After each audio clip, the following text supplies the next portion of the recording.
ચાલો હાફ રોટલી વણી અને એક સાઈડ પાણી લગાવ્યું છે, ફૂલે નહીં અને શેપ પણ સરસ આવી જાય. અચ્છા, પછી નીચે હા આપણે પનીરનો ટુકડો મૂકશું. હા બરાબર. પછી આપણે એક પનીરનો ટુકડો મૂકી અને સ્ટફિંગ નાખીએ છીએ. જે ભર્યું હતું ને હા એ બરાબર. આ છે ને જે જન્માષ્ટમી આવે ને એમાં અચૂક ટ્રાય કરજો. પાછા બે નાના નાના પનીરના ટુકડા ફરીને આપણે પનીરના 2 ટુકડા મૂકીએ છીએ અને હવે આપણે એને પેક કરી દેવાનું. એક સમોસાની કરીએ છીએ.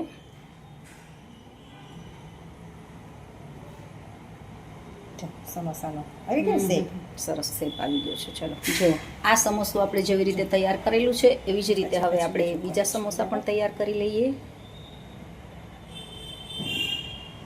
જે પાછો એક પનીરનો ટુકડો મૂકશું. અચ્છા, પછી પાછો સ્ટફ ભરશું થોડું. એથી ટેસ્ટ સારો આવે અને અને કોમન ટેસ્ટ ના આવે. આપણે સમોસાના જેમ કોમન ખાય ને એવું ના. હા, કોમન ટેસ્ટ નથી આવતો પનીર નાખવાથી અને સ્ટફિંગ પણ ખૂબ સરસ બને છે. જો આપણે